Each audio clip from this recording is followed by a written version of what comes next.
예, 대선이 이제 2주 남았습니다. 과거의 대선이라면 2주면 이제 어느 정도 윤곽이 드러날 텐데요. 하지만 이번 대선은 졸지에 치러지는 대선이라서 유권자들의 마음도 아직 확실하게 굳지 않고 있고요. 또 후보자들은 후보자들 나름대로 자신을 충분히 알릴 수 있는 시간이 없다, 이런 생각을 할 수 있을 정도로 과거 대선에 비해서 타임 스케줄이 다르게 펼쳐지고 있습니다. 자, 그래서 오늘은 이런 부분과 함께 배우자들, 제가 앞서 말씀을 드렸죠. 배우자들 과연 어떻게 함께 뛰고 있는지, 이번 대선에 있어서의 흥미진진한 관전 포인트 여러분과 함께 생각해 보겠습니다. 자, 신유리 시사탕탕 오늘도 네 분의 전문가와 함께 할 텐데요. 세한대학교 최진 부총장, 신은숙 변호사, 문화일보 이현정 논설위원, 여론조사 전문기관 엠브레인의 이병희 상무, 네 분 나와 계십니다. 어서 오십시오. 네, 안녕하세요. 예. 자, 어제가 월요일 맞죠? 네. 예, 저도 이게 또 틀릴까봐. 예, 어제 저녁부터 오늘 새벽까지 5시간에 걸쳐서 바른정당이 의원총회를 했는데 여기서 나온 얘기가 삼자 후보 단일화입니다. 예? 근데 유승민 후보는 지금 거부한 거 아니에요?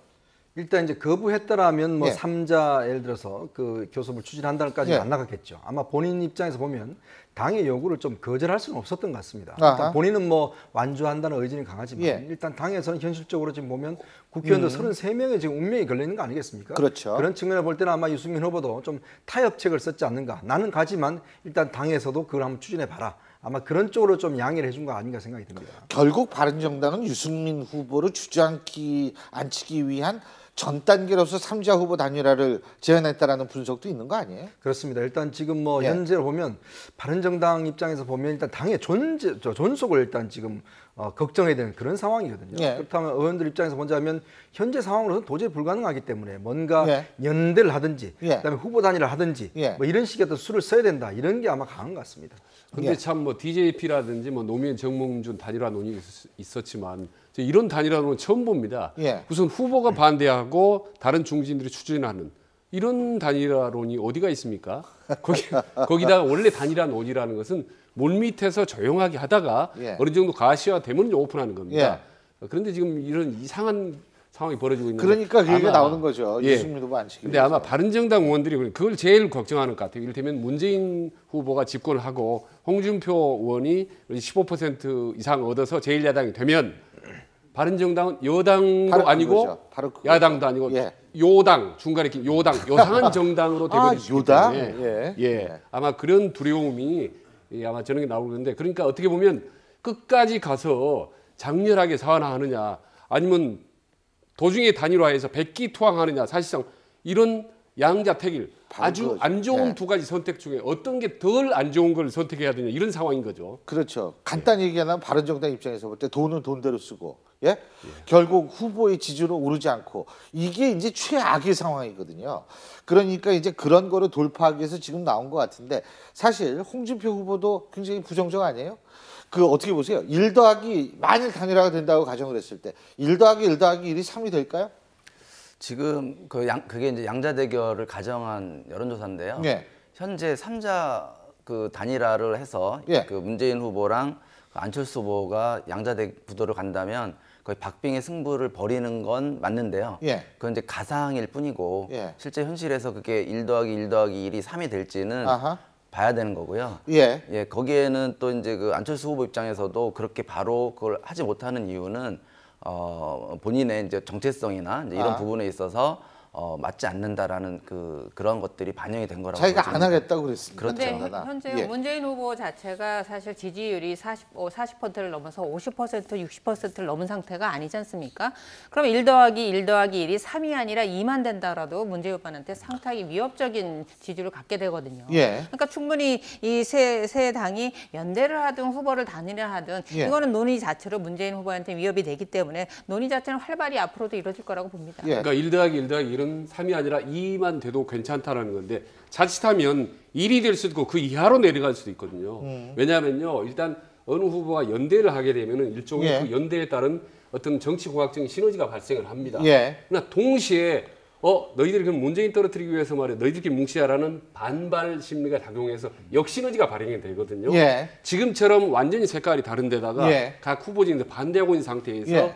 무리하게 아하. 어떤 원칙이 없이 통합했을 경우는 역시너지가 훨씬 클 수 알겠습니다. 있다는 거죠. 자, 제가 좀 여쭤보고 싶은 게 홍준표 후보는 안철수 후보하고는 안 한다. 유승민 후보하고는 할 가능성이 있다는 얘기인데, 자 안철수 후보의 입장에서도 지금 뭐 안 하겠다 아까 우리 이상무님이 말씀하셨습니다만, 그런데 안철수 후보의 입장에서도 홍준표 후보와의 연대 단일화는 부담스럽지만 유승민 후보의 단일화는 생각해 볼 수 있는 여지가 있는 거 아닌가, 이런 생각할 수 있는 거 아니에요? 그렇죠. 그 가능성은 저는 충분히 여지가 있다고 봅니다. 예. 왜냐하면 자유한국당하고 이제 합할 경우는 사실 호남 쪽에서 용납을 하지가 않겠죠. 왜냐하면 이제 탄핵에 반대했던 세력과 함께 한다는 것 자체는 그동안도 촛불 민심을 예. 완전히 배반하는 것이기 때문에 예. 그건 제가 볼 때 상장할 수 없는 카드인 것 같아요. 예. 그렇지만은 바른정당하고는 어떤 면에서 개혁적인 어떤 연대라든지 어떤 그런 측면을 본다면 충분히 저는 가능성이 있다고 보는 것이거든요. 그러니까 어떤 면에서 바른정당 정도는 그래도 호남 민심이 일정을 받아들일 수 있는 상황이 아닌가. 예. 그렇기 때문에 오늘 김무성 전 대표가 이제 지금 국민의당에 접촉을 요청했습니다만 일단 국민의당이 거절했습니다. 그렇지만 어떻게나 지금 선거가 갈수록 뭔가 안철수 후보 입장 카드가 필요합니다. 그렇죠. 지금 상황 그냥 있을 수는 없는 것이거든요. 그러니까 이 카드를 마련하기 위해서는 결국은 바른정당과 함께 뭔가 잡아야 되기 때문에 저는 가능성은 충분히 일어났다고 봅니다. 어쨌든 문재인 후보 입장에서 볼 때는 기분 좋은 일은 아니겠죠. 예, 그죠? 저도 이제 뭐 바른정당하고 할 가능성이 높습니다만은 단 이제 걱정되는 부분이 뭐냐면 이를테면 지지도가 두 문재인 안철수 후보가 비슷하거나 호남에서도 지지도가 박빙할 경우에 바른정당으로 할 경우는 플러스 알파가 날 거라고 봅니다. 왜냐하면 호남에도 충분히 안철수의 집권 가능성이 높다고 보기 때문에 호남의 민심이 어느 정도 밀어줄 수가 있는 거죠. 근데 지금처럼 상당히 문재인 후보가 앞서 있는 상태에서 열세인 상황에서 말이죠. 합하면은 그러면 뒤집기 위해서 할 수 있으면 다른 보수 정당하고 손잡느냐라는 비판적인 여론이 생길 수가 있는 거죠. 부총장님께서 중요한 부분을 지적해 주셨어요. 사실 자 안철수 후보 입장에서 볼 때에는 호남을 무시할 수가 없죠. 하지만 호남에서도 2등입니다. 그 과거에는 DK 지역에서 좀 그래도 잘 나갔는데 갑자기 홍준표 후보가 치고 올라가요. 두 마리 토끼를 잡으려다가 지금 두 마리 토끼를 다 놓치고 있거든요. 자 이런 상황에서 안철수 후보의 가장 정확한 어떤 합리적 판단이라는 건 한쪽을 포기하는 거 아닐까요? 그리고 그것이 곧 후보 단일화에 응하는 모습 아닐까요? 어떻게 보십니까? 저는 조금 이제 생뚱맞을 수 있는데요. 예.